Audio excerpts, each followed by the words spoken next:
பல்லாண்டு பல்லாண்டு பல்லாயிரத்தாண்டு பல கோடி நூறாயிரம் மல்லாண்டு தின்தோள் மணிவண்ணா உன் செவ்வடி செவ்வி திருகாப்பு. ஓம் நமோ நாராயணா, ஓம் நமோ நாராயணா, ஓம் நமோ நாராயணா.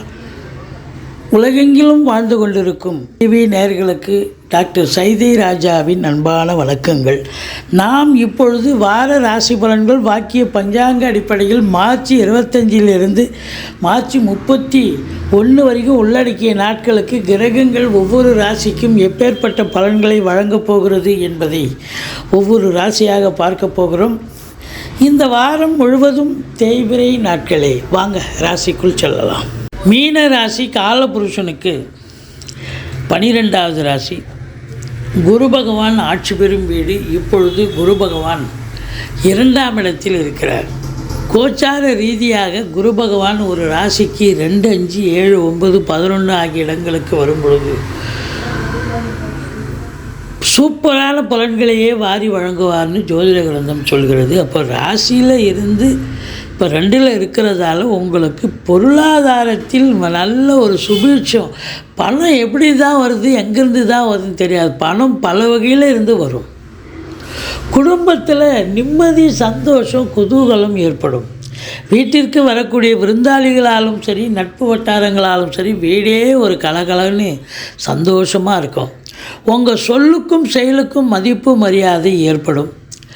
பூரட்டாதி 4ஆம் பாதம், உத்திரட்டாதி, ரேவதி நட்சத்திரம் உள்ளடக்கியது இந்த மீனராசி.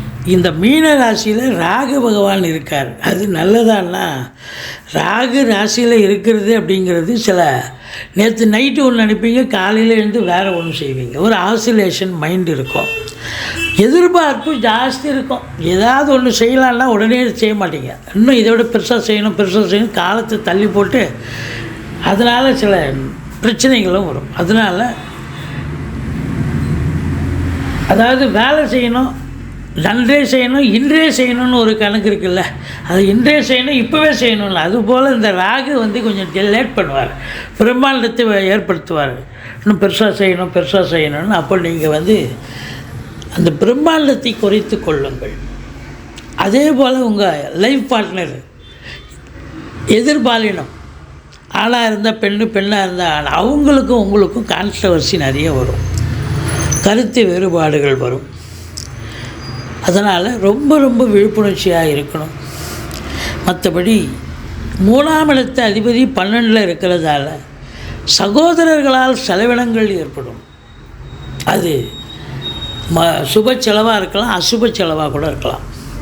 மற்றபடி உங்களுக்கு பார்த்திங்கன்னு சொன்னால், இந்த செவ்வாய் 12ல் இருந்த போதிலும் 4ஆம் பார்வை, அதாவது பார்வையாக உங்களுக்கு 3ஆம் இடத்தை பார்க்கறது, சில நேரங்களில் சகோதரர்கள் ஒரு ஒத்துழைப்பு வரக்கூடிய ஒரு நிலை இருக்கும். ஒத்துழைப்பாக இருப்பீங்க, ஆனால் அவங்களால ஏதோ செலவு, சுப செலவோ அசுப செலவோ ஏற்படும். மற்றபடி உங்களுக்கு செலவினங்கள் நிச்சயமாக இருக்குது, அது ஒன்றும் குறை கிடையாது. 10ஆம் இடத்தை குரு பார்க்க போகிறார். அப்போ நல்ல சம்பாத்தியம், ரெட்டிப்பு வருமானம் வரும். தொழிலில் எங்கெல்லாம் நீங்கள் கடன் கேட்குறீங்களோ அங்கெல்லாம் கடன் கிடைக்கும். கடனை வாங்கி தொழிலில் அழகாக போடுங்க. தொழில் ரொம்ப நல்லா விருத்தி அடையும், ரொம்ப நல்லா போகும் அப்படின்னு சொல்லலாம். சிறப்பான ஒரு வாரம், சாதிக்கக்கூடிய ஒரு வாரம். என்ன, குடும்பத்தில் நிம்மதியாக இருக்கும், சந்தோஷம் இருக்கும். கணவன் மனைவிக்குள்ளே கருத்து வேறுபாடு வரும். நண்பர்கள்கிட்டையும் கொஞ்சம் கருத்து வேறுபாடு வரும், சொன்னால் புரிஞ்சிக்க மாட்டாங்க. கூட்டு தொழில் செய்கிற இடத்துல கூட்டாளிகளுக்கும் உங்களுக்கும் கருத்து பேதம் ஏற்படும். மற்றபடி உங்களுக்கு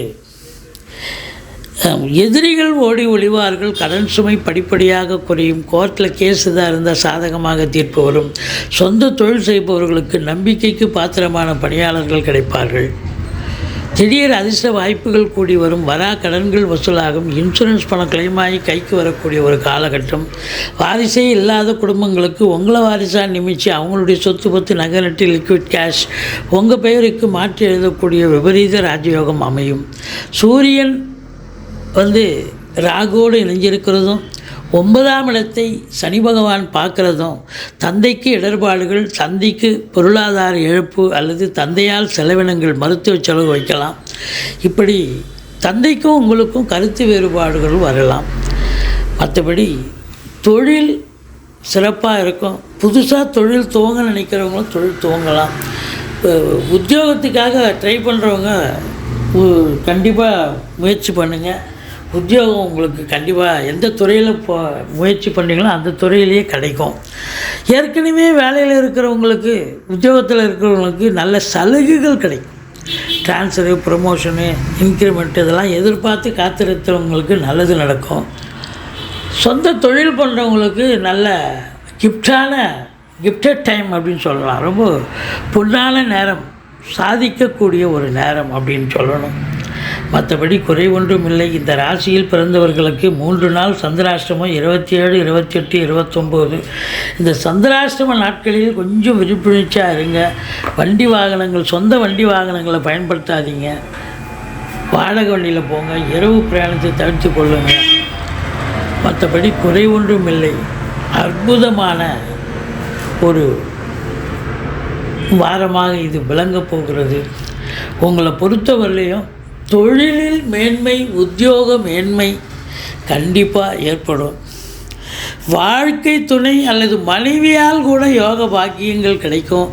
அதே பெண்களால் செலவினங்களும் ஏற்படக்கூடிய ஒரு அமைப்பும் இருக்கும். மற்றபடி குறை ஒன்றும் இல்லை. நீங்கள் வணங்க வேண்டிய தெய்வம் பிள்ளையாரை வழிபாடு செய்யுங்கள். துர்க்கையை போற்றுங்கள். வாழ்க்கை வளமோடும் நலமோடும் அமையப்போகிறது.